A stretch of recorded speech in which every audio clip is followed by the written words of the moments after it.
Добро утро, почитувани слушатели на Радио Лидер. На гостинот и на вториот домакин Ивица Боцовски им објаснувал од каде доаѓа името Лидер и постојате во други земји медиуми Лидер. Во Бразил постои радио исто така кој се вика Радио Лидер Ивица. Жива среќа во Германија не може баш да го потребуваат терминот лидер за медиум, пошто лидер може, не може нивниот превод на лидер. Да, нивниот превод на лидер малку може да биде проблематична работа. Ивица, синек избори во Турција, ние докасно заглавивме. Синек, имаш избори на повеќе места. Значи, може би за нас поинтересни, не, овие се убедливо најинтересни. Меѓутоа Албанија имаше едни интересни избори, имаш Германија е тука веќе далеко од нас, меѓутоа зошто Турција е интересна? Интересна зашто прв пат после 20 години има еден реален предизвик за Реджеп Тајип Ердоган. Прв пат после 20 години огромни изборни победи, после онаа изборна победа кога го збрише партискиот систем кај нив, тој ќе има една сериозна борба во вториот круг. Против него исто така еден ветеран, политички тешкаш Дароглу.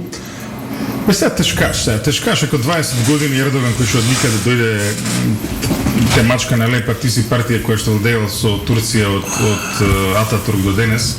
Не знам колку можеме тука да идеме со комплименти, да бидам искрен.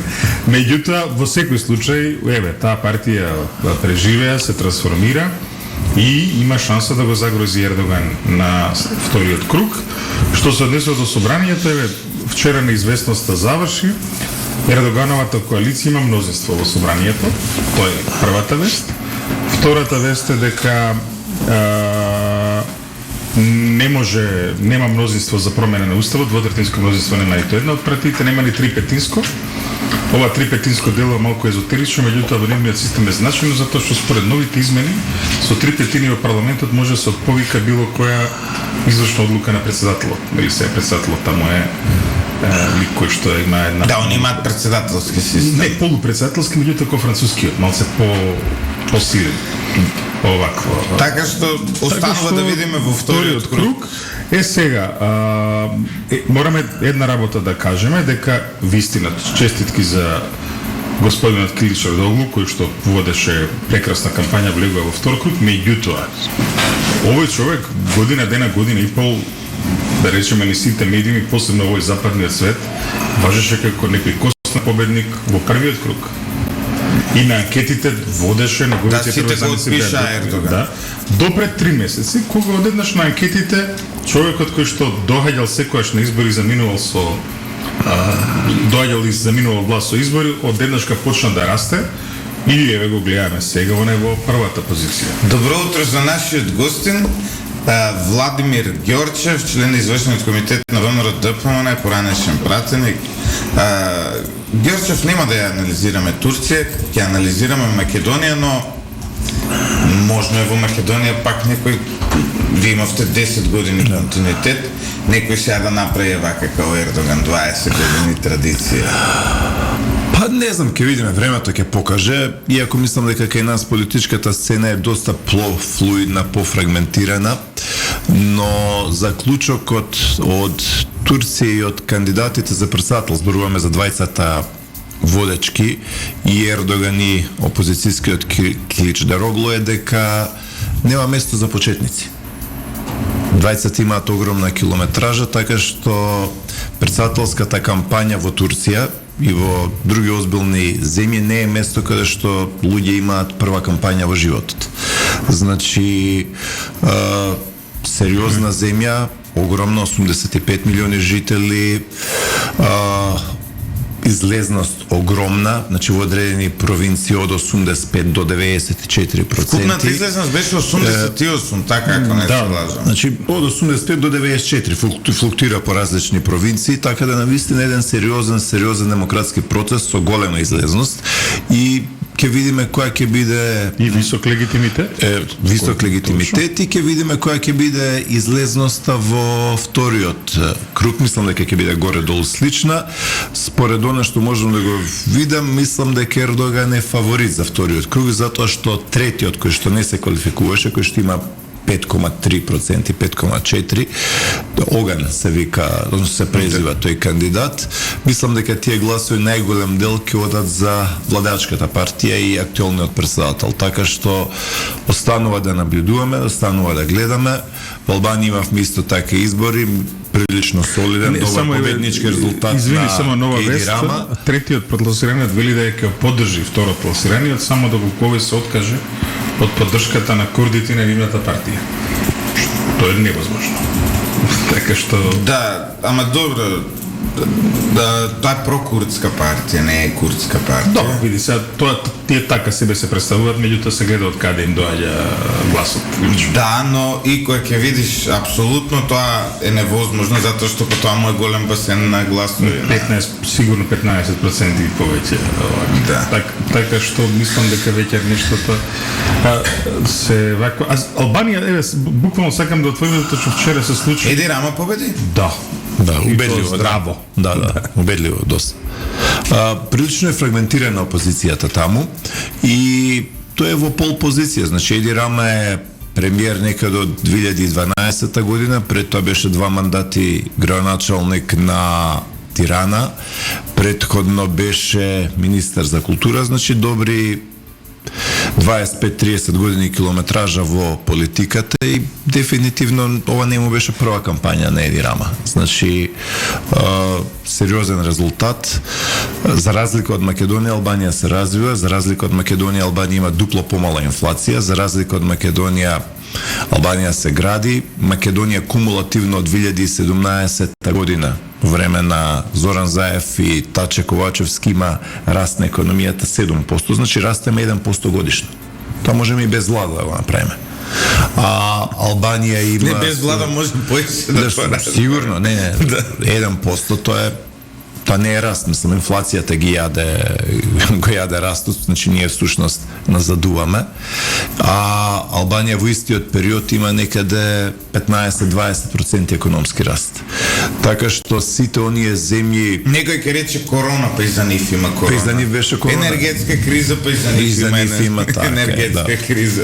Се, условите се слични, значи земјите пред кои што сме биле 3 копија понапред, сега се каде подобро од Македонија. Значи не така одамна, пред 7-8 години, Македонија беше неспоредливо подобра и од Србија, и од Косово, и од Албанија, и од Босна и Херцеговина во сите економски индикатори. Уште еднаш, неспоредливо беше Македонија подобра од еден куп балкански земји, а сега никој веќе не се ни прашува дали Македонија е на дното. Да, Македонија е најлоша по сите можни индикатори.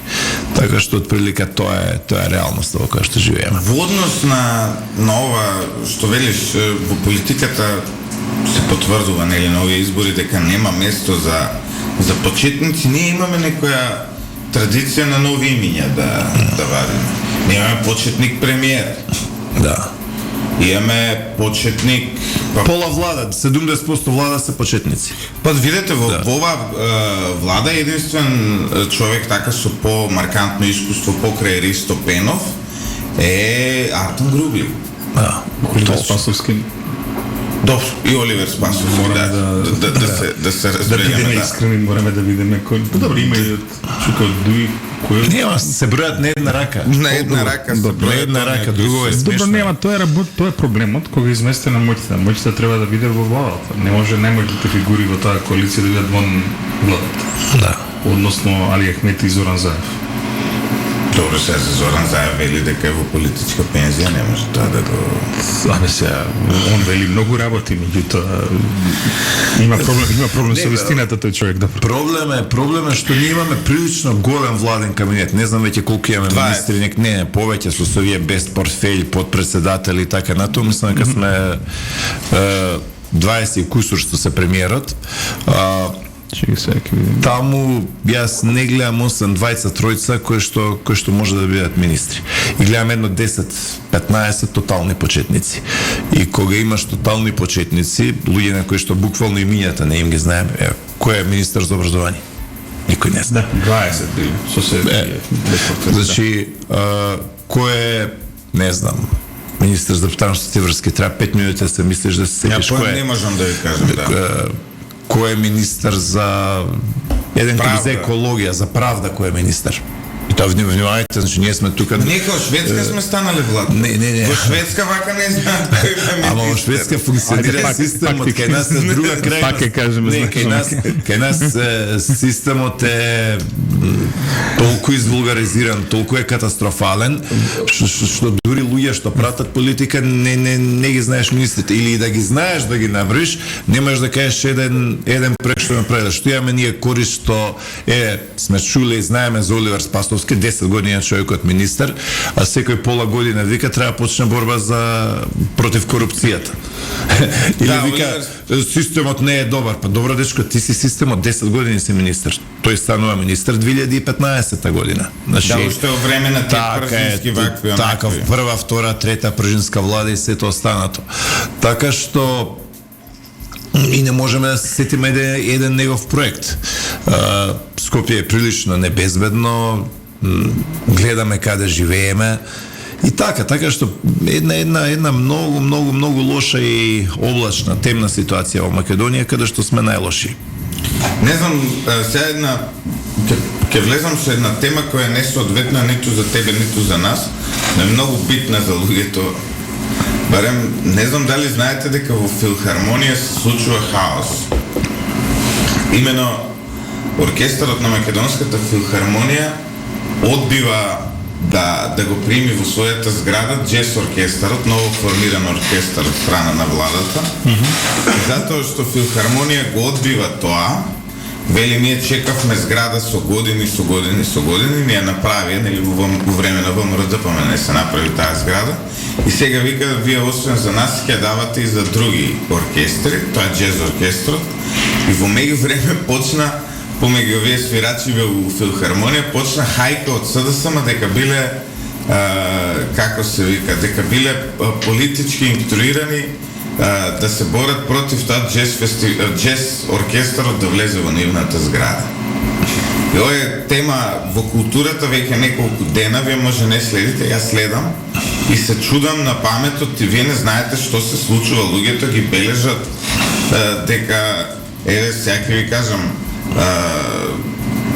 ги бележат дека биле како се вика обструирани од ВМРО, дека мислам дека дури имаше и една терминологија дека смрделе на ВМРО-вштина од еден вработен во владата од Зоран Бојаровски беше напишано. Такво ништо за човек кој што работи во филхармонија се напишало. Да, дека овие кои протестирале... Како бе може вака да... Значи, види, не навлигам, мислам дека... Затоа што стајле жолти ленти во знак на протест вработените во... Но свиреле, да? Во филхармонија, но свирали и вели еден оваа постапка, жолти ленти, е типично ВМРО-вска постапка да се превртуваат приказните на затвореното општество и тоа што некогаш беше нивни трейдмарк, сега да му се закачи на некој друг. Аха. Пака, визави тоа, јас би кажал две работи главни, клучни, а тоа е пред 3 месеци која беше министерката за култура, на која што исто името не го знаеме, освен дека влезе во собрание со скафандер, со ковид. Бисера. Бисера, добро. Ја мајка ми се вика Бисера и нема да заборавам. Кога ја праша, може ли да наброите еден проект во моментов кој што го правите, кој што е фундаментален и важен за културата, одговараше 3 минути и не кажа ништо, не можеше да сети. Новинарот и вели на пресконференција: добре, ве кажете еден, вика, капитален проект кој што го имате, и не можеше да каже. Значи, од една ситуација каде што со претходната влада на ВМРО-ДПМН се правеа театри, филхармонија, театар во Велес и така натаму. Низ цела Македонија проекти, дојдовме до тоа да во културата немаме ништо. А кога го спомнуваме нели, джез правецот и джез музиката, дојдовме до тоа да во време на оваа влада Македонија веќе неколку години назад нема джез фестивал. Значи, тоа под наводници Не, имаме, не го условно финансира државата. Па, не го финансира, нема динар, финансира некои други 300 глупости, а оние кои што себе се нарекува шарена револуција и урбано граѓанство, се ќутат, се молчат и одеднаш вака не се нешто многу големи фанови на джез, иако претходно 20 години се представува како големи джезери. Така што мислам дека во културата имаме едно целосно фиаско, каде што ниту има капитални проекти, ниту нешто се работи, а вакви манифестации не се поддржуваат, не се поддржувани. Гоцефест, кој што едно време го имавме, не се поддржуваат. Еден куп македонски фестивали, дојдовме до тоа да Макфест, кој што е македонски бисер и фестивал уште од време на поранешна Југославија, добри 35 години, не се поддржува или добива помал се пари од што некој вокален изведувач од листата на Дуи. Значи таму Дуи ќе се даде своја листа и ќе рече тој пеач, за кој што мијата исто така не сме им ги чуле, треба да добијат, не знам, 10 пати повеќе од што цел фестивал Макфест.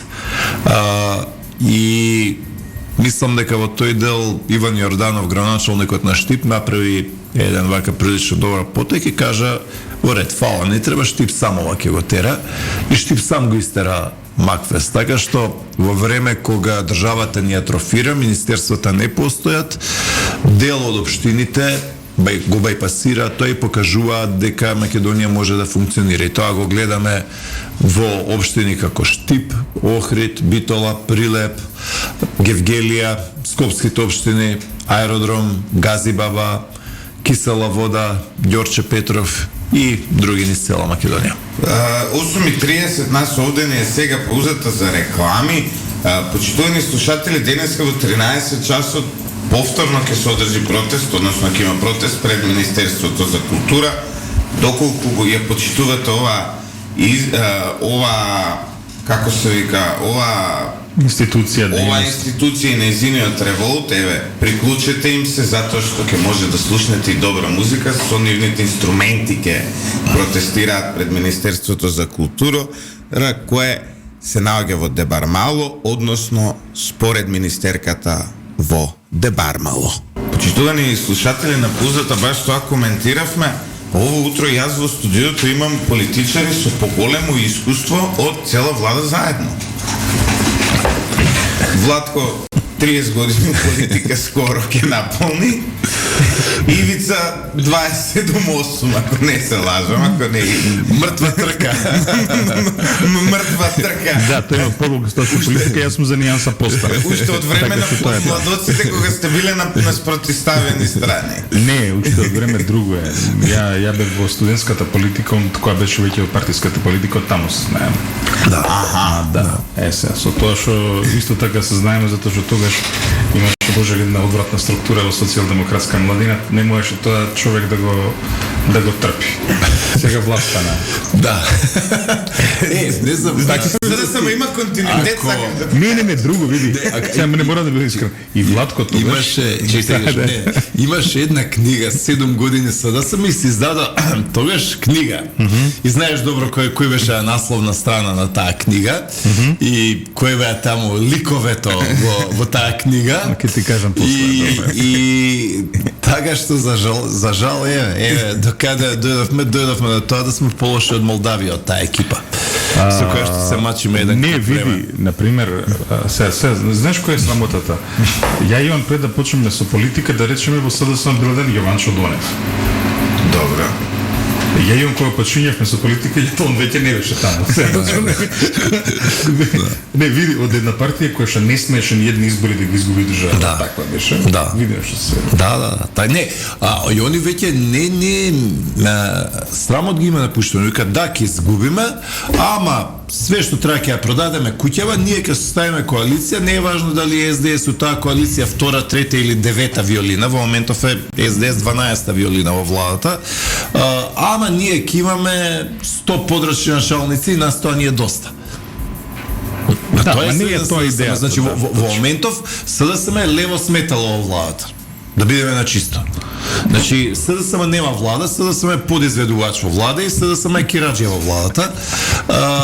И тоа е тоа. за жал, воедно- а последиците за воедно- Македонија воедно- се тоа се Во страшно. едно моје гостување на Алфа јас го споредив нашиот систем со спартанскиот систем кој имал два крала, ние имаме два премиери. Не, немаме два премиери. Имаме еден вистински и еден монаби, еден позар кој што мисли дека е премиера, никој не го е сапи за премиер. Вистински е Ковачевски, вајде. Не, знае, не, вистински Артен Груби, односно Али Ахмети. А Ковачевски е, ете така, дечко што вика на интервјуа, вика одговорница и забавува народ.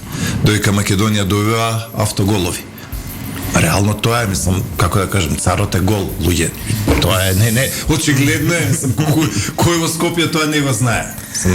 И во Македонија, очигледно е, не. Овој циклус на теми, на наративи, говори на тоа дека ние во последните 2-3 месеци сме заглавени со две теми само.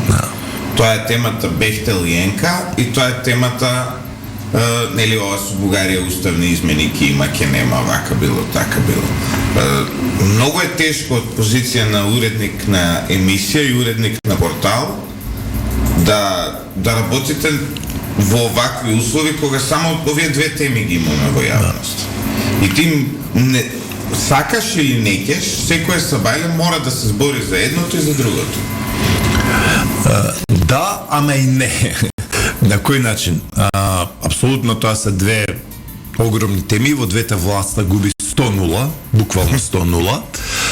И тоа не го ни кријат тие, него велат, окей, знаеме дека паѓаме, знаеме дека губиме, ама ајде што повеќе корупција, што повеќе да се натовари магариот и што повеќе да тераат и да возат. Проблемот е што нам ни се случуваат уште 10 други теми кои што на некој начин поминуваат под радар, а кои што сите до една се катастрофални за Македонија, почнувајќи од тоа дека имаме најголема инфлација во регионот, дека имаме дупло поголема инфлација од Европска унија, дека немаме никакви инвестиции, дека имаме епско иселување од Македонија, екзодус како никогаш до сега во македонската историја, па до тоа дека еве дојде мај месец, завршува учебната година, а децава немаат учебници. Нема учебници. А тие се платени, тендерот се помина, платен, дури преплатен, даде анекси се подпишани и така натаму. Значи, ние не така одамна имавме ситуација време на ВМРО каде што имаше и учебници и компјутер за секое дете, каде што се градеа, каде што се отвара секои 2 недели спортски сали по училиштата во Македонија, а сега децава нема да имаат свидетелство. Неколку години поред, значи со сакам само да завршам, значи децата немаат свидетелство, луѓе. Што е свидетелство? Свидетелство е еден лист А4 хартија на која што се напишани оценките на децата. Тоа е малку подебела е хартија, има грб на држава. Не, ни беше на време, значи не мора ни да е подебела, треба да пишува 5-ка, 4-ка, 5-ка и така натаму. Може се дигитални. Да, Мила Царовска, да. Мила, Јас секам дигитал, да. Проектот компјутер за секое дете, и ја кога почнав, ја бе веќе во средно образование и тоа за нас беше чудо. Имавме, например, во тој период, тоа е 2007-2008 година, како да кажам, во тој период, 9-та, 10-та, 11-та, имаше и соученици кои немаат дома компјутер и за нив тоа беше навистина своевидна револуција, шанса, да, можност за дигитализација. Тоа беше квантен скок во дигитализацијата баш. Лјупчо, ние тогаш, значи јас вадев статистики. Тој потек не може никој да го спори. Тие години, тие неколку години, Македонија имаше повеќе компјутери по ученик од било која европска земја, имавме повеќе компјутери по ученици од Јужна Кореја. Значи, Јужна Кореја е земја на Samsung, Kia, Hyundai и така натаму, нели, сите нивните конгломерати и гиганти. Имавме, повторувам, повеќе компјутери во основно и средно образование одошто европските земји и Јужна Кореја. А сега немаме свидетелства, мај месец дојде, немаме учебници. Нема цитостатици, нема лекови за ретки болести, се чека за рентген, нема компјутер, луѓе умираат и така натаму и така натаму. Значи не е не е борба против ракот на дојката каде што Стево Пендаровски ќе облече розева мајца и ќе прошате еден ден во годината во парк. А мамографи нема и не му работат и не е набавен ниту еден нов. Борба против ракот на дојката е како време на ВМРО да се набават десетици мамографи, тие жени да прават контроли, да се превенира рак против дојката и наместо, не знам, карикирам, не знам точно кои се бројките, наместо да умрат 300 или 400 жени од рак на дојка, да умрат 150 или 200. Тоа значи да спасе 200 животи. А кај нас Стево Пендаровски и Тача Ковачевски мисла дека еднаш годишно ќе облечат розева мајса, ќе прошетаат, ќе речат ние сме прогресивна влада за работнички права, ќе ни предложат 60 часовна работна недела. Како да сме бетер од 19 век. Вие ВМРО не знам дали имате либертаријанци оние за укинување на социјалната правда што се борат и регулациите, но ова на СДСМ, ова и у Америка не би прошло, онака во оние нигде не би прошло. Значи ова нигде не би прошло. Ова буквално со живот и го плаќаме. Еве еден податок, значи по време на влада на ВМРО ДПМН број на починати лица годишно беше 18 до 19.000 луѓе. 2021, знаете ли која е бројката на починати луѓе во една година? 28.000. Да, но тоа е веројатно поради старењето на нацијата. Не е само тоа. Не, имаш страшен пик, имаш зголемување, после имаш 23.000. Значи, ние имаме сега историски најголема смртност во историјата на Македонија. Тогаш имало стари луѓе и сега има стари луѓе. Чек, сега само да се вратам на една работа која што од сите работи их пропуштаме, знаеш, убави века можности. Лјупчо, кој бе тој егијски народ? Ама не, добро, се повлече, било гаф. Не се повлече, не, пак рече, не мислев егејците, мислев евреите. Евреите. Да, значи пак е со голема и така натаму и така натаму. А евреите тие религиозна група. Религиозна заедница. Не, веќе се влезе. Не, чекај малце, од каде испадна се? Не, мојабетов малце ме сепна се. Правеат по факултет завршил некој. Сигурно имал, знаеш што е, бар наше време, услова се влезе на правен факултет беше историја, приемен испит. Приемен испит историја. Белки некој прошетал низ држава. Чекај, која министерка беше тоа? Заменик за правда. Заменик за правда. И не изимето не го знаеме. Луѓе, не знаеме никога од владата. И го научивме. Јас само знам заменик министер за правда дека од СДС. Името не го знам. Ама еве да поминеме на улица, ја прашаме 100 луѓе, добар, дали може да направите 5 министри или 10 и заменик министерката за правда? Колку луѓе ќе набрат? Нема потреба да ги знаеме кога тие работат за нашите толку многу, значи нема блазесени, да. Многу интересно беше викендов, особено што имавме две најави за излегување од владината коалиција. Партијата на Стојанче Ангелов. Стојанче Ангелов незадоволен од тоа што одредени закони за бранителите не му проаѓаат, односно му ги одбиваат од неговиот коалиционен партнер СДСМ, вели дека размислува за можно излегување од коалиција. Нема тој некој голем колапс во оваа влада, тој е директор нели на она за справување со кризи, за ова што го затвори мостот сега, што го затвори мостот, ке транспортен центар, да. Карпата што е. Утре ќе биде гостин Ангелов во ова студио за да видиме кои му се мотивите, зошто, како ќе прокоментира што се случува и така натаму. Меѓу другото и за мостот ќе разговараме. Тој е сериозен проблем. Тој мост се уште е затворен денес, ако не се лажам, и тоа дополнително го блокира и така блокираното Скопје. Во исто време и Дом некои слични сигнали праќа, но Ковачевски одговори на се ова дека него му била стабилна коалицијата и дека имал 65 пратеници. Вака, кога те напуштаат Павле Трајанов и Дом, тоа значи дека паѓаш од власт. Вака, тоа е отприлика. Искуството. Тоа е равенката во македонската политика, отприлика.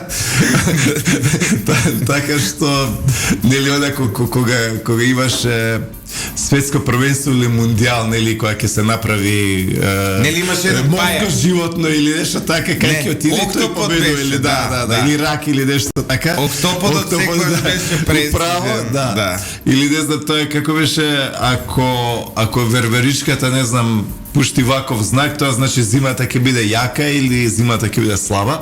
Во македонската политика закономерноста е дека ако Дом и Демократски сојуз излезат владата паѓа. А за Ангелов па да, тоа се повторува она што кажав пред малце, тој очекува нешто од СДСМ. СДСМ не владе. Да, ма, владе дуи. Внимавај, Владко, тоа е. ова што тој го очекува. Значи, сега да бидеме искрени кон Стојанче со сите нели замерки кои може да ги имаме за него. На програмски е точно.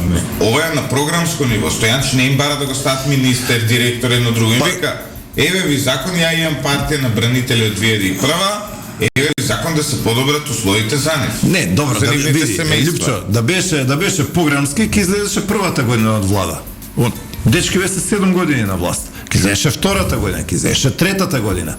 Мислам дека добро, во ред, нека биде програмски. Не, тој е клучно. Ама мислам дека малку има и врска со анкетите. Анкетите се 2 према 1, појдене колата надоле и тоа е тоа, но од друга страна генерално она што го гледам, тоа е дека овој ваков СДСМ и ова и ваква влада веќе никој не ја брани.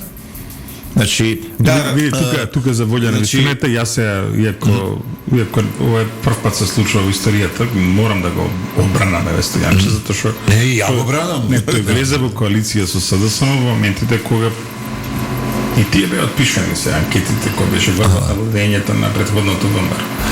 Значи, искрено да зборуваме, значи можеше тогаш, имајќи предвид дека тој околу него гравитираат, што мораме да признаеме, еден дел од ветераните од 2001 година, можеше лесно да избере да се договори со владите.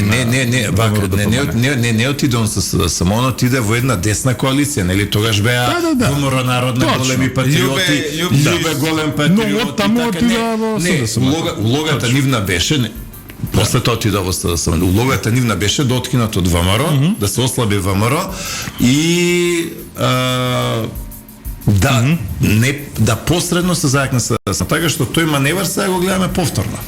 Значи, вечно се прават некои деривати, партии со 1-2 пратеници и така натаму, чија што улога е да откинат од ВМРО, а после тоа да видат понтонски мост за спасување на СДСМ и враќање на СДС на власт преку шарена револуција, нивно учество во пленуми, нивно учество во СЈО и на други места. Така што таа значи тие епизоди со таа коалиција, нели, Љубе, Народна, Стојанче и така натаму, сега повторно ја гледаме. Она што сакам да го порачам е дека единствено и само власт за ВМРО ДПМН, влада на ВМРО ДПМН, 61 пратеник, значи стабилност за Македонија.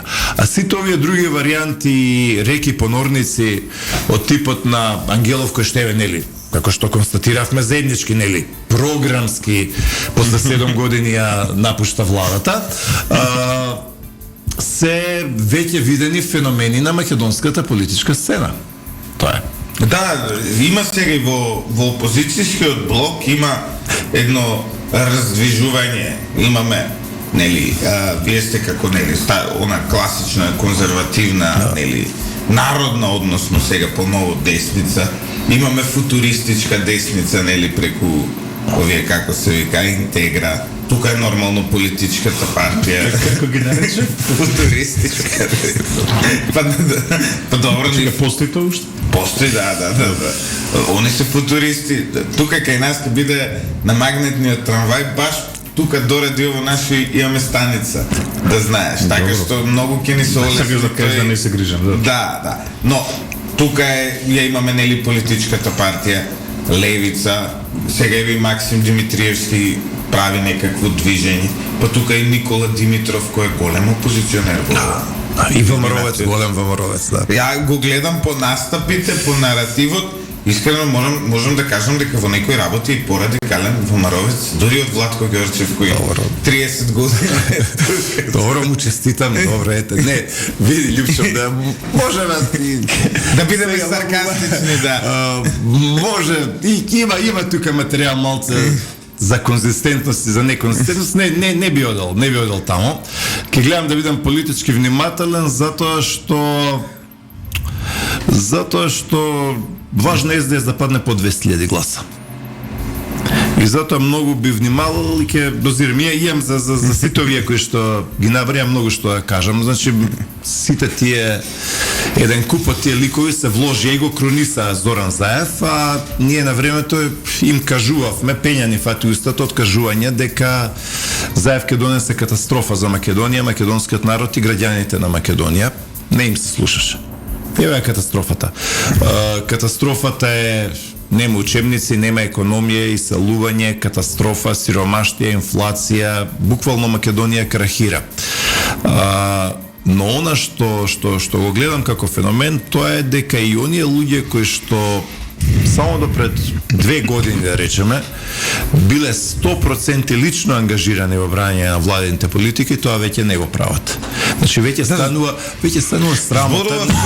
Сега, глупо е да го кажем името на човека, менаџер на една национална телевизија во Македонија, која не е Алфа, Значи, една од други национални телевизии, која има дебатна емисија секој ден скоро, и баш тоа правихме мобит и ми кажува, не можам да најдам, вика, луѓе да ја бранат власта, ние сакаме, вика, да направиме, паритет во таа дебата, да биде вистинска дебата, но не можам, вика, да најдам луѓе во кои некој ќе ја брани власта, и обично имаме 23 вика, кои ја напагаат власта и после ни забележуваат, вика, дека ние сме биле ВМРО-вска телевизија, што не е точно, вика, затоа што ние, вика, ја напаѓаме власта, односно ние не може да најдеме луѓе кои ќе ја бранат. Дури, вика, еве, ако сакаш Боцевски, дури више и Ненад Јовановиќ понекогаш одбива да ја брани власт. Можеш да замислиш колку е тоа трагично. Не, искрено не може да се замислам. Значи, ова Тони Михајловски би рекол трагедија. Не може да се замислам. Голема трагедија. Значи, види, вака ја да го парафразирам Никола Димитров, срамота е, луѓе. Срамота е веќе да се брани оваа влада, затоа што неодбранливо е.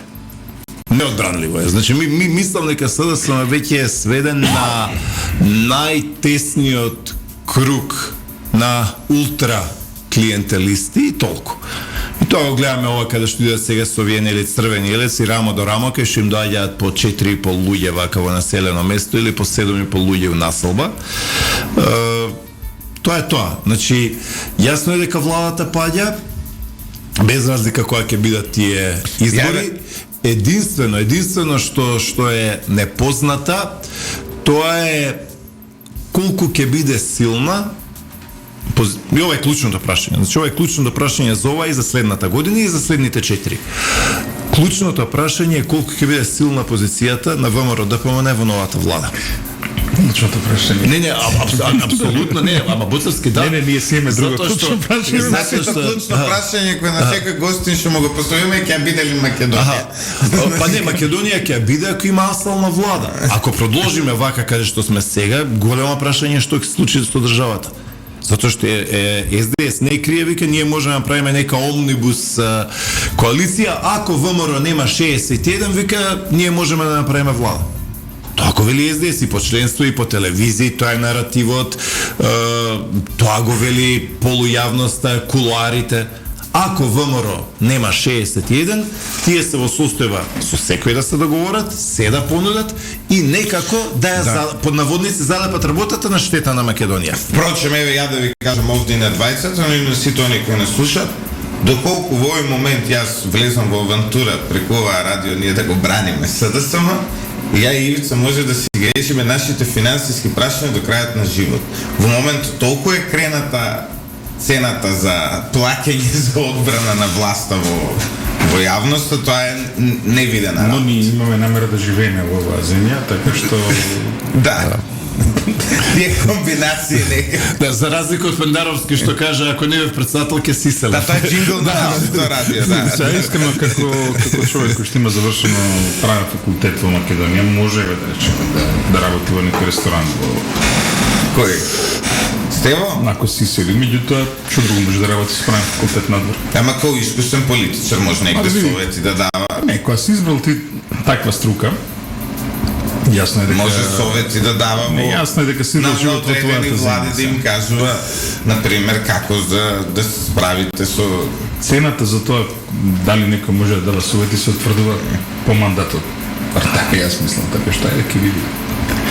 Може, не, што знам. Ѓорчев, мислиш дека Пендаровски кој на втор мандат?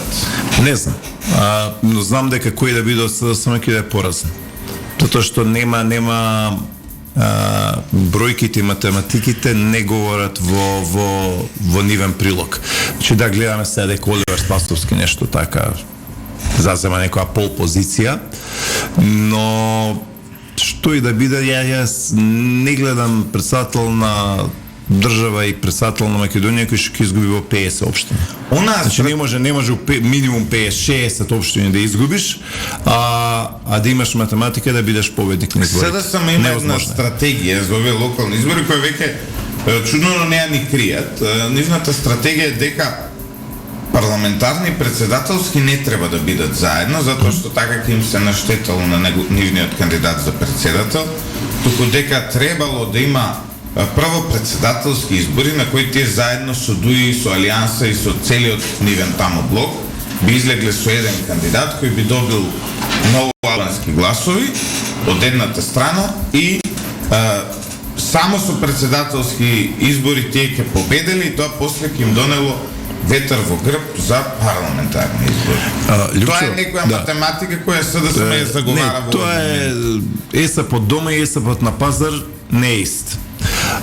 Во моментов ВМРО е некаде на околу 400.000 гласа, близко до 400.000 гласа, СДСМ е некаде на околу 200.000 гласа. Така што разликата во моментов меѓу ВМРО и СДС е околу 200.000 гласа. Да, тие 200.000 ќе ги донесе албанскиот политички блок. И ВМРО има албански коалициони партнери со кои што функционираме во поголем број на општини, во локални совети, така што тоа нема да биде така плебисцитарно и референдумски како што мислат тие, но истовремено ќе кажам, таа разлика која што во моментов е помеѓу ВМРО и СДС 400.000 на 200.000, мислам дека е апсолутно недостижна. И се работи и за председателски избори, се работи и за парламентарни избори, така што исходот е предвидлив. Знаеме како ќе завршат следните избори. Единствената непозната е дали ВМРО ќе има 61. Ако ВМРО има 61, ќе има стабилна влада, која што нема да ја рушат после година, 2 или 3, која што нема да ни сервираат политички кризи. Ако ВМРО нема 61, тогаш ВМРО ќе ја направи владата, но не е исто. Не се преговара ни с начин кој има 61 или 53. Така што важно е за Македонија, за консолидирањето на Македонија, за застанувањето на Македонија на нозе, ВМРО да има 61. На минатата конвенција ти беше кандидат нели внатре-партиски за председател на државата. Имаш добар резултат, но сепак Гордана Сијановска Давкова имаше повеќе гласови од тебе. Планираш повторно нешто такво или? Рано е се, што има уште година дена до тие избори, така што нели најважно е, не е најважно кој ќе биде туку, работата е да ставиме добра екипа, да имаме добар тим и Македонија да излезе од оваа жива кал во која што се наоѓа. Така што мислам дека треба сите оние кои што на некој начин орбитираат во моментов доминантното, убедливо доминантно опозиционо расположение, дури и антивладино, да се консолидираат околу еден кандидат за тие председателски избори, а исто така и кандидат после тоа нормално или пред тоа или за време на тие избори за премиер и Македонија да ги санира ужасните јас би рекол дури историски и деценијски штети кои што ги имаме од овие 6-7 години. Веруваш дека во овој момент, затоа што види, претходно зборуваше за политичари со педигре и со искуство, но овој момент и во ВМРО ДПМН немаме многу такви. Има доволно. И тоа е забележително дека и ВМРО ДПМН е со онаа екипа и со онаа постава е дека баш нема многу луѓе со искуство. Има доволно. Значи, јас не треба да суди во две крајности. Тоа е едната крајност е дека нема никој. Не, мислам дека ВМРО како голема партија треба да има кандидат за секоја позиција од државата. И второ, не може да се иде у крајности да се каже дека може секој.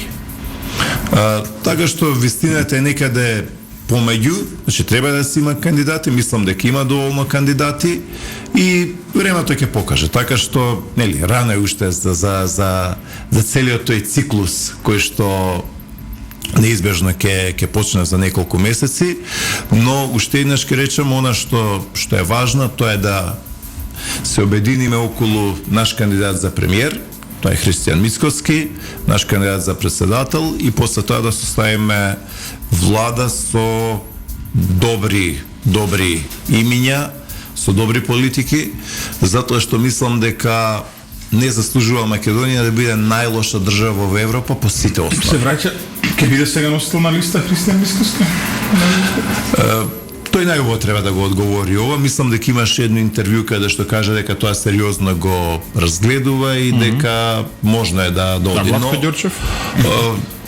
Имаме 19 тима во моментов кои што одат по Македонија, 19 тима кои што во рок од 2 месеци треба да посетат повеќе стотици села во Македонија. Она што можем да го кажам тоа е дека посетите одат добро, приемот кај граѓаните е навистина одличен и мислам дека, како да кажам, се консолидира она што се нарекува доминантно опозиционо расположение во Македонија. Се консолидира под капата на ВМРО? Да, апсолутно, да. Еве сега тук има многу позитивни коментари за тебе и за ВМРО ДПМН, има и критички. Нормално, на еден од критичките е дека Владко Ѓорчев цел живот живее на државна сметка. Колку време не е функционер Владко Ѓорчев? Колку време не си во собранието? Од 2020 година не сум во собранието. Значи, веќе 3 години не си дел од собранието. Види, Липчо, има една работа, тоа е дека кога си во собрание на секој 2, 3 или 4 години имаш комисија која што има 300.000 луѓе. Во една изборна единица има околу 300.000 гласачи. Така што кога сум излегувал да се верификувам пред народот, пред граѓаните, пред луѓето, тоа сум го правил како носител на листа со свое име и презиме и во сите избори во кои што сум настапил сум победувал. Значи немам ниту еден пораз, победите биле 14-6, 12-8 и така натаму. Во две изборни единици и во Западна Македонија и во Источна Македонија. Така што тоа е тоа. Ние можеме да збориме нели до заутре, да даваме описи, квалификации, епитети, комплименти, дисквалификации, критики, но резултатите зборуваат и да го видиме семафорот. Значи семафорот кажува многу. Никола Груевски има еден катастрофален пораз. Да? Да. Кој бе? Па 2002 кој носител на листа 13-4 изгуби од Бранко. Да, не сум знаел за ова. Да, ама и тоа е добро. И поразите се те во политиката, знаеш, неки помагаат да расте човек. После тоа. Јас знам дека Тито Петковски најголемиот пораз во кариерата го има од Владко доживеано. Да. И тоа Тито Петковски е пореклом нели од изборна единица 3 од Псаче, а Владко е од аеродром по потекло и И на него он е гледал прозор на него сам Тито Петковски беше кандидат за председател на СДСМ кој што освои 500.000 гласа. Да. 1999 година и воопшто не е наивен политички противник, напротив. Значи како конкуренција во носители на листи сум ги имал Никола Поповски, кој што во тоа време беше министер за финансии од СДС, претходно беше председател на собрание од СДСМ. Него го победив 10-7 од позиција на опозиција. После тоа 2008 Тито Петковски 14-6, 2011 Стефчо Акимовски 12-8, Стефчо тогаш беше подпредседател на СДСМ. После тоа втор бев 2014-13-7, бевме 2 каравана тогаш во изборна единица, 3 и 2016-та Тодоров, 2016-та го победи Шилегов 4-3 во 6-та изборна единица со 25.000 гласа. Тоа е најголем број на гласови што ВМРО го има добиено 6-та изборна единица. Нели Шилегов после тоа 10 месеци после тоа победи во прв круг во Скопје. Значи, но тој и таков Шилегов, нели го во тројката, резултатот му беше 4-3 во шестката, така е. Да, во шестката. Добро, ова е... Да, тоа е вака семафор. Ова е, например, се некој може да има биографија, работно искуство, вамо работно искуство таму. Вие што излегувате на избори, во биографија може да ги ставате резултатите. Нема во Македонија, за жал, некој кој го мери ова. Знаете, во Америка, например, овие податоци се секојдневни информации, како исто, ова со една изборна единица се и властови прифати, гледам. Ви забива прва забелешка, значи, не би рекол, види. Значи, Лјупчо, политиката е екзактна работа и камо среќа во Македонија да имаме многу повеќе она што се нарекува МБА статистика. А кај нас одиме нели она по 4 страни формат Нова Македонија или Правда и каде што се пишува играчот играше бравурозно, добро, овака, онака. Во ред, но тоа е прилично субјективно. Што треба да излеземе со статистики и да кажеме шут за 3 поени, шут за 2 поени, слободни фрлања, скокови, асистенции и така натаму, поминат лични грешки, поминати минути на терен и победи, порази и слично. Ние за жал се уште сме во некоја ситуација каде што работи овака ги мериме прилично неекзактно и резултати ги гледаме. Значи, она што го имаме како мерливост во економијата, мерливост во науката, мерливост во еден куп други области и дисциплини, треба да го имаме и во политиката. Визави една изборна единица, СДСМ сака да прифати, но... Ама да не прифати. Да прифати, не прифаќај. Ама не е битно што мисли СДСМ. Тие не се најголема партија, не се владеачка партија, тие се подизведачи на ДУИ. ДУИ не прифаќа. Тоа е работа, мислам. Сега ДУИ им вели, не може дечки, сега СДСМ мора да свири по тие ноти. Така што тоа е отприлика со тој предлог, иако мене лично ако ме прашуваш, не сум сигурен вака дека една изборна единица на долг рок е добра работа за Македонија, затоа што може да донесе до уште поголема фрагментација на политичката сцена, уште потешко да се формираат влади. Мене ако ме прашуваш, мислам дека најдобар систем и изборен модел за Македонија е мнозински изборен модел. Да, и вие да владеете 170 години со мнозински. Не, ќе има менливост на власта. Не, Лјупчо, ќе има сигурно менливост на власта. Со мнозински изборен модел имаш стабилна влада. Мнозински изборен модел има Америка. Мнозински изборен модел има Велика Британија. Да. Земјите што имаат пропорционален изборен модел со месеци и со години не може да се остават влада. Ева Бугарија 2-3 години веќе 5 изборни циклуси нема влада. Италија, да не зборуваме.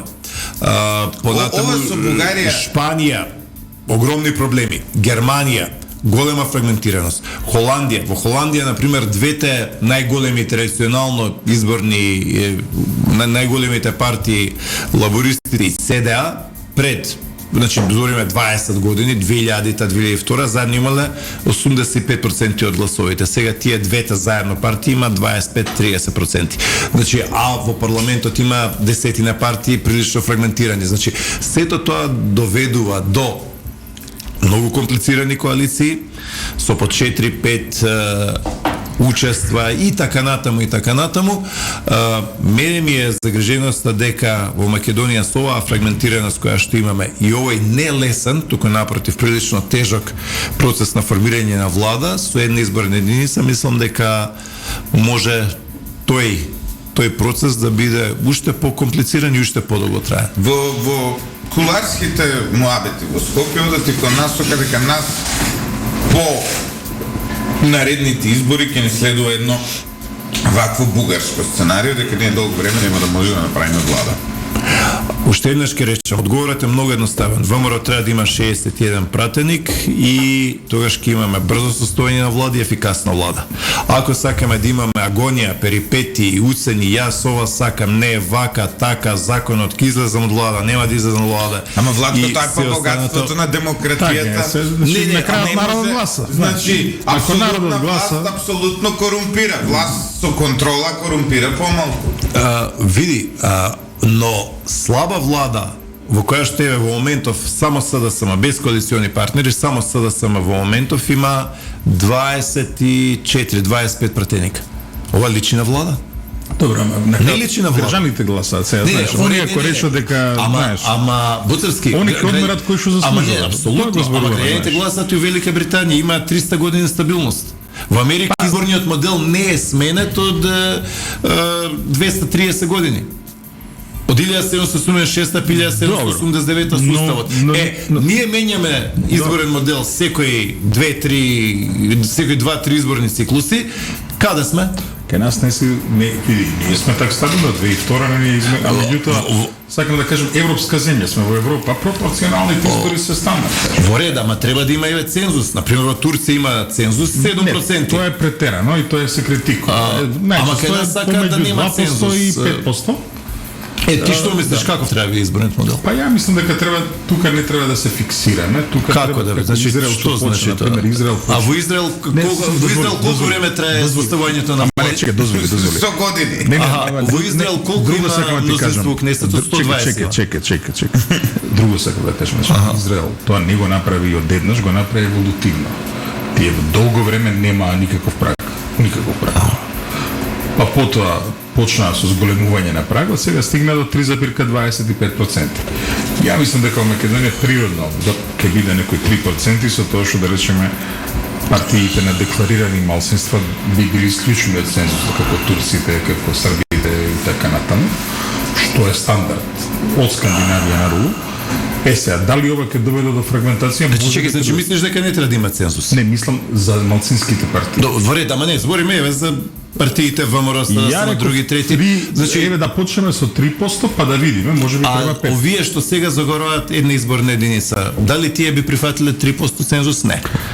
Никој не прифаќа. Не е до нив се, не е до нив се, се знае кои се договара и кои преговара, да. Океј, може да има 3% мислам дека е Ама значи, нема да ти го прифатат. Ако не можеш да с 3% да земеш од народ, не си партија. Боцевски, тие што бараат една изборна единица, нема да ти го прифатат тоа што ти велиш 3. Ти ќе речеш дека ти е длабоко недемократски предлог.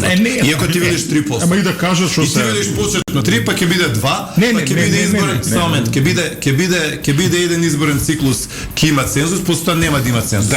Подели го 120 со 100% со вонпарламентарни партии, тебе природниот цензус ќе ти биде 0,5%. Дали мислиш дека партија што има 0,5% треба да влезе во собрание или не? Не. Значи, јас спомнам. Ама не, јас спомнам. Кај тебе па сега тука има еден друг елемент. Што јас ќе го искритикувам, само секунда. Во моментов ние имаме диспаритет во Македонија. Изборна единица 6 има помалку гласови, а носи исто пратеници со изборна единица 4. Лјупчо, така е, но тоа е последица на несредени избирачки списоци. Тоа е проблемот што Македонија има 1,8 милиони жители, а има 1,9 милиони на избирачки список. Ама природно е тоа не е природно. Ама не е природно. Секој емигрантско општество кон нашето е такво. Не може на државјанин да му се одземе бирачка плава. Ама имаш резиденти и нерезиденти, доаѓаме до пописот што СДС го продаде. Го шитна пописот за остане на власт. Да не е луѓе. Значи не може да му се одземе право на човек да гласа. Значи во ред нека се гласа, ама имаш резидентно и не, значи луѓе, ние не треба ништо у Македонија да направиме што го нема во свет. Не разбирам се, нерезидентно население, што ќе правиш со него? Треба да се има избирачки список кој што ќе одговара на луѓето кои што се тука. Добро. Значи и така го имаш тоа секаде. Значи не е Македонија единствена земја у галаксијата. Значи, ама но види, пак се враќаме до тоа. Мнозински изборен модел или пропорционален модел? Мнозинските изборни модели даваат стабилност. Тоа се САД и дали може некој да каже дека САД или оке ние влеговме се схоластичка дебата. Не, па можеме да кажеме гледа Британија и САД сега на што им личи системот поларизиран. Значи исто ефектот како секаде е поларизиран, но има ефикасна влада. Да, има и така. Има ефикасна влада. Освен во англосаксонскиот свет, каде е ова на друго место постои? Еви во Русија Не, пропорционален. пропорционален. Да. Каде на друго место постои? Мнозински изборен систем имаше Македонија 90-та година. Македонија имаше 94-та мнозински изборен модел. Во западниот свет, во англосаксонскиот свет во моментов, во демократија постои. Ако ги видиш европските земји наназад 20 години, се потешко се формира влада секаде. Белгија беше година и пол без влада. Холандија беше 6 месеци без влада. Германија 6 месеци преговара. Граѓаните тоа го сакаат? Во ред. Но значи ако граѓаните велат, извини договорете се. И еве Франција има двокружен, што треба да е 4 партии, не дава 4, дава 10. Ама Франција има председателски систем. Ама без разлика, не може да формира влада. Што Франција има председател кој што тоа го бајпасира. Извини, оваа фрагментација за која што ти ја зборуваме, имаше Грција. Грција ја реши со бонус. Значи победникот да добие дополнителни 15-20% пратеници. Во ред, но дошло е до ситуација каде што системот ставно не е ефикасен. Значи ние во Македонија боцевски сме по сите критериуми, по сите критериуми најлоши. И сега ти ми велиш дека партија со 0,5% треба да влезе во влада. Ја реков 3%, освен за малцинските пакети. Дали има една партија што ти вика една изборна единица? Индија има мнозински. Индија има мнозински. Реков во англосаксонскиот свет се. Индија од каде произлезе? Не се пазва. Ај веќе кога прави. Ај види колку е стабилен пакенив системот. Ај види колку партии има кенив во Локсапха. Чекай, која земја? Ај види во Локсапха колку има. Белорусија има Јак пример да. Систем. Да. Она што сакам да го кажам е дека ако продолжиме вака, како што во моментов тера Македонија, ќе оправиме муабетов за 5 или за 10 години, види, преголемо прашање знаеш, ако идеме со такви контрапримери, не ги потребаме, ама знаеш, не се фрлаат примери. Јужна Африканска република има пропорционален систем без изборен праг. Има најстабилен систем. Знаеш зашто? Африканскиот национален конгрес има над 55% од гласовите. Ама во моментов Јужна Африка во моментов нема струја. Пред година дена беа плячкани супермаркетите. Ама друго е, сакам да ти кажам, значи работата е граѓаните решаваат и сега како во Македонија имаме една лоша традиција дека понекогаш партиите не сакаат да делат власт. Ако граѓаните рекле некоја партија има 10%, некоја има 40%, се договара. Значи види, ама не збориме. А од друга страна збориме, ајде да ги елиминираме вие. Ама и така и со мнозински ќе биде бе. И знаеш што, со мнозински се подобро види. Јас зошто го фаворизирам мнозински? Ја не го фаворизирам. Не го фаворизирам мнозинскиот поради стабилноста на системот како Владко, мене тоа не ми интересира. Ја го фаворизирам мнозинскиот поради одговорноста на тој што го гласам. Пример. Ако сум јас да речеме од аеродром, и јас сега гласам во изборна единица 1. И таму во изборна единица 1 обично ќе ти стават политичките партии луѓе кои немаат врска со изборна единица 1. Како на пример еве Владко е таков пример, во изборна единица 3 беше кандидат, имаше добар резултат, но Владко не потекнува од изборна единица 3. Потекнува Лјучо, баба, дедо и генерации ми со Стефаникова. Лјупчо, извини, ама не, види. Имаш, значи, збориме носителите на листи, секојаш се лица кои што се национално познати, кои што се на некој на државно ниво, кои што се препознатливи. Зошто? Сега, со мнозински модел. Извини, сега. Кога ја во аеродром каунти ке гласам. И чекај, Лјупчо, втора работа. Кога јас сум идел во изборна единица 3, значи таму имало, ако сум бил јас лош кандидат, имало 15-20 други листи за кои што можело луѓето да гласаат. Значи не е тоа дека ние во Македонија немаме политичка конкуренција. Имаме. Македонија 50 политички партии. Ама не види во Македонија па не. Сега ти Лјупчо, значи Боцевски, ти ми велиш со овие 6 изборни единици и 20 луѓе по изборна единица, имаш некој природен прак од 5%, 4,6, 4,7.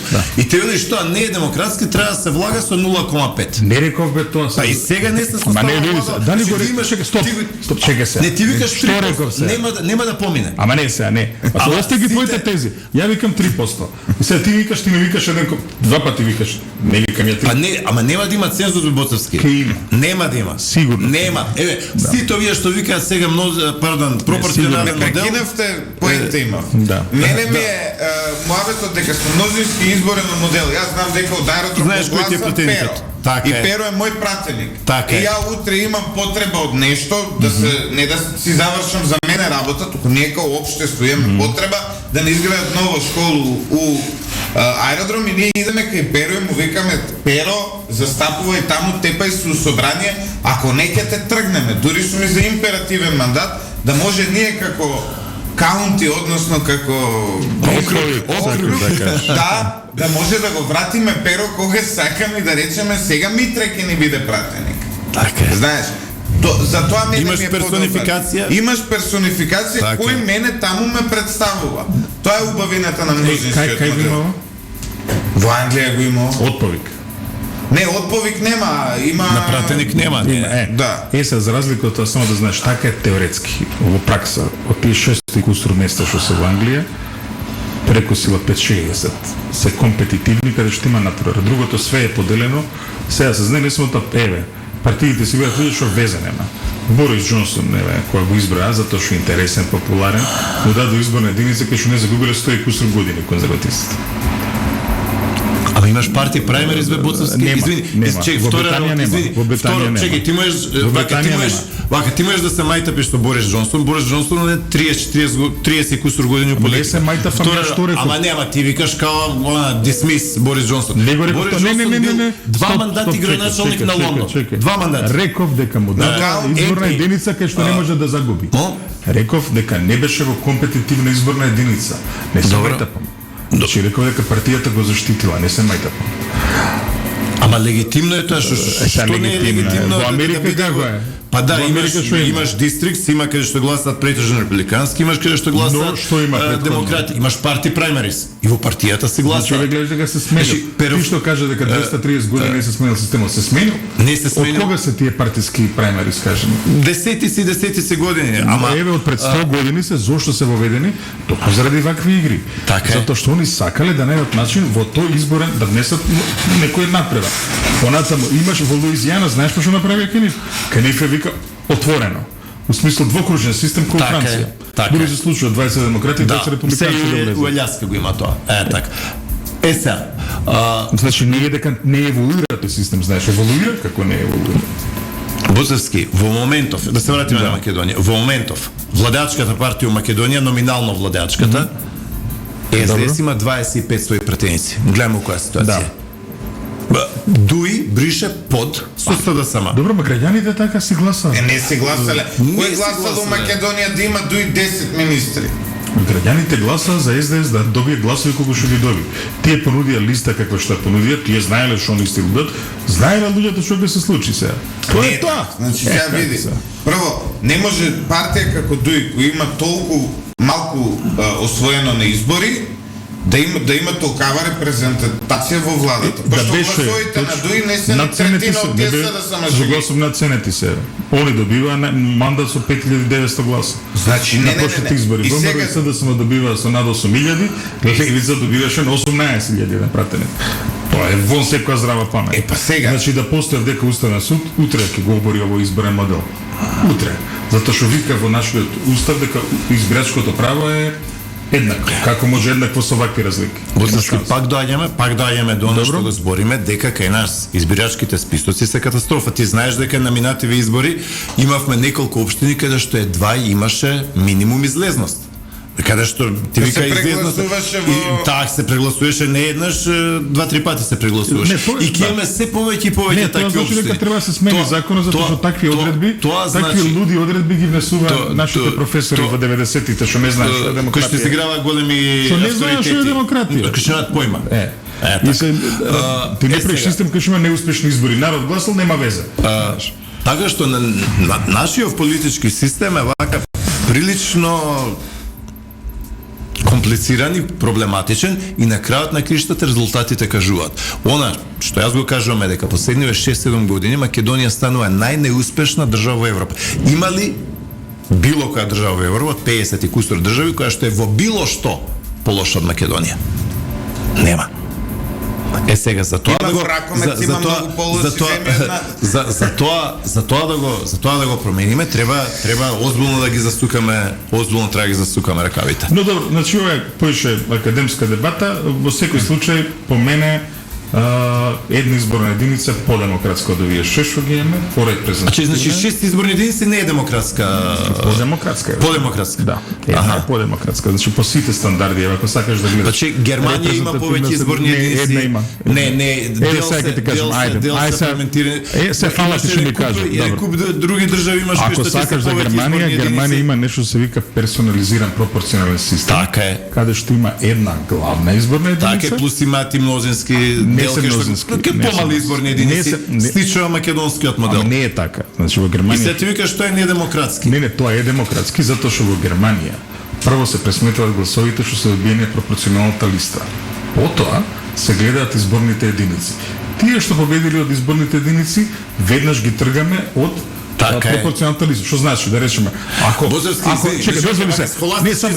Не, вака. Само ти кажам, ако партијата земала 10, само ти дозволи. Ако партијата земала 10 мандати и се јас сум носител, а ти Боцевски, извини, повелик кандидирај се на избори еднаш во живот, та една работа. Тоа работа не ми кажува за Германија. Во Германија сум бил 5 пати на избори и сум бил 10 пати на конвенција на ЦДУ. Така што ова схоластички, не е схоластички се. А ти да ме убедуваш дека во Македонија дека во моментов со 6 изборни единици ние имаме недемократски избори. Малку демократски, од овие што имаат една. И од германскиот е помалку демократски. Ти од ова што го зборуваш ти. Значи бројките го кажува. Нека станавме не утринска верзија на само вистина. Тука со оваа жестока дебата. Ја мислев добро бе луѓе, убаво е ова што се караме не за вакви работи. Па не, ете имаме демократска. Ова е огромна демократска култура од двете страни. Видете, ќе продолжиме оваа дебата. Со кафе. Проблемот е што верувам дека најголем дел од слушателите на нашата фреквенција ова утро не има ни гајле каков изборен модел ќе имаме ние. Ова ги живеат последиците. Ова ме потсеќа на не ги потценувај, пази. Ова ме потсеќа на еден класичен сузир помеѓу теоријата од една страна и праксата од друга страна во односот на изборните модели. Ја морам да ви кажам дека во некои работи најавам за Ивица, во некои работи најавам за Владко и тоа демократски. Јас се гледам Љупче свинг волтер. Да, јас сум свинг волтер. Јас сум као Циле Тупурковски камелеон. Никој ништо не ми може, значи. Владко, за крај остануваме уште тоа не зборевме. Само да знаеш, Владко, од колку е политиката, кога беше пред изборите коалиција на кој играше мал фудбал? Деја ВМРО кој игра мал фудбал. Редовно ги победував. 98 да, имаш и 98, па 2000 Мнозински модел немаш фатено. Не. Мнозински модел нема фатено. Ама имам гласено на мнозински, да. Аеродром тоаш беше Кија 68, комитетни изборна единица 68, имавме добар пратеник, Илија Лазаров се викаше, професор од хемиско училиште, на вистина добар пратеник. Одлично. За мобето што ти го правиш дека Карпош да ти бил нели тврдина на СДСМ, на тие избори 3 пратеници, 3 ги изгуби СДСМ. Да, Данило Глигоровски беше тогаш во Карпош. Да. И тоа не е прв пат. Интересно е што види, веќе Скопје нема СДСМ ВМРО, Скопје ти е онака независен од секојаш и Скопје пресудува врз база на тоа кој е добар, кој е лош и тоа е добро. Да, не би рекол дека нема. Види се, проблемот е што и ВМРО и СДС некогаш така вадат некои гешес варијанти, па гледаме тоа како завршува конкретно знаат да го потсенат гласачкото тело. Право си. Мене ако ме прашуваш, мислам дека ако гледаме 30 години назад, кој бил најдобар градоначалник на Скопје, Којоце Трајановски. Партиски кандидат. Ако јас виделе некои варијанти вака округло па на ќоше, тогаш мислам дека гледаме моментов в Скопје како тоа изгледа. Имавте дебата која се бираше Даниела Арсовска во партија? Да. И ти како застана? Јас сум воздржан. Ја мислам дека на пример во моментов најдобри градоначалници во Скопје се луѓе кои што биле долго време во политика, кои што целосно внесени да служат како градоначалници. Може да не ги кажеш, Не, апсолутно, сега да ги кажам. На ниво на Македонија мислам дека најдобри градоначалници се Иван Јорданов од Штип, Кирил Пецаков од Охрид, од Битола Тони Коњановски, од скопските градоначалници, тоа се градоначалниците на аеродром Тимчо Муцунски, Орце Георгиевски од Кисела вода, од Ѓорче Петров, докторот Александар, од Дарко од Бутел и Боби и други сакам. Но што сега да кажам, што е заедничко за сите овие? Сите овие што имаат име и презиме, што го знаат теренот, што имаат политичко искуство и што се 100% фокусирани да бидат тоа што се. А сите оние варијанти каде што сме иделе некога да молиме 7 пати те молам биди наш кандидат, па чекај да размислам, па чекај ќе видам, тоа вака една добри 20-25 години завршувало со фијаско. Не само за градоначалници. Ѓорчев, еве сега малку ќе пробам да те побијам. И тука мешовитиот модел на избор на кандидати за градоначалници дава најдобри ефекти. Да, сите овие што ги кажа, голем дел од нив се добри, за дел од нив имам сериозни забелешки, но сепак најдобриот градоначалник во Македонија доаѓа во исто време и од политичка партија и од бизнес секторот. Станува збор за Митко Јанчев. Значи, тука имаш број 1, имаш 10 празни мести, 10 празни места, па одиме Љупчо, како градоначалник, апсолутно Митко Јанчев е успешен. Значи, резултатите кажуваат, тој победи 3,5:1. После еден мандат отиде на втор мандат и тоа многу кажува. Значи, но тој беше и подпредседател на ВМРО ДПМН едно време, така што пак и за градоначалниците, значи тоа се луѓе кои што се избрани во мнозински изборен модел. Да идевме на варијанта, Љупчо, да ни ги бира само советите по пропорционален изборен модел, без цензус, тоа што имавме циркус пута 10. И ќе имавме многу понеуспешни. Ајде да видиме, знаеш дека од друга страна се вели дека па Холандија така ги бира, па нешто не знаеш. До политичката култура, знаеш. Секојаш ќе најде се исклучоци, но она што им треба на луѓето е персонификација, да гласаат за личност, да гласаат за програма. Затоа што збориме за политички систем. И да има и презиме. Затоа што збориме за политички систем, па не е ни добро ова што не може да се отповика градоначалник. Тоа си го избриша заедно. Во светов едино кралот Чарлс никој не може да го смени и македонски градоначалник. Не, ама не, виден, Љупчо, немаш беве сега еден куп за идеме земји. Може Чарлс да го отповика, ама не може градоначалник. Отповик нема на градоначалници каде. Каде имаш тук таму може некој исклучок ќе најдеш или нешто. Имаш во Македонија како опција, меѓутоа се укина.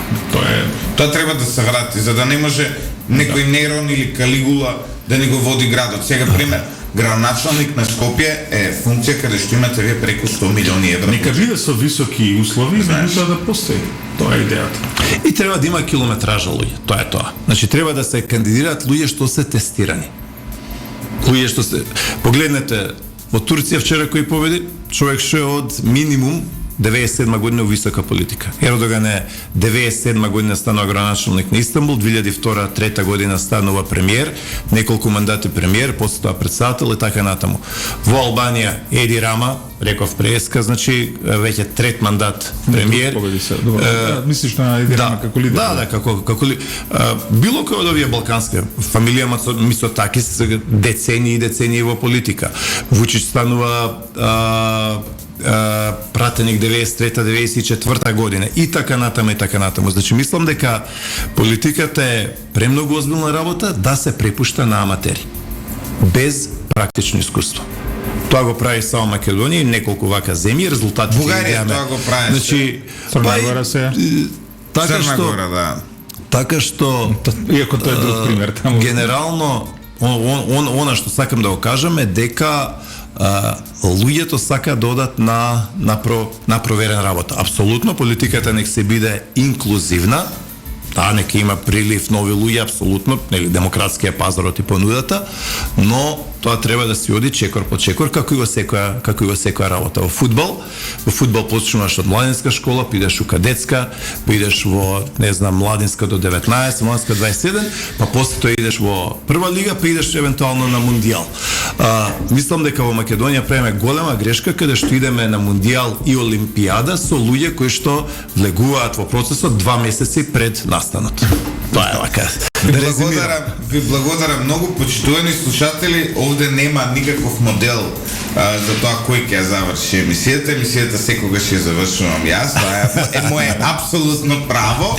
Значи не изборниот модел. Да, не постои изборен модел. Имавме одлична емисија ово утро. Се надевам дека и други утра вака ќе имаме жестоки полемики околу вакви филозофски нели прашања од типот каков треба да биде изборниот модел во нашата земја. Јас не знам каков треба да биде изборниот модел, еве не сум толку паметен како Ивица и нашиот гости на ово утро. Јас сум така малце по-ограничен во моите погледи во однос на овие прашања. Знаеш ти све добро. Но ја например, ја би сакал некаков изборен модел во кој например, еве имав една теза во однос на судството како да се бираат судии. Ја викам дека ние во Македонија ќе имаме поголема правда доколку на принципот петка глава се носат пресуди. Во однос на ова сеаше, затоа што сега ние немаме правда. Со петка глава барем имаш 50% од Господ шанса дека ќе ти биде правдата задоволена. Вака немаш никакво. Останете со 107,4. Може треба да бираме пратеници и со петка глава.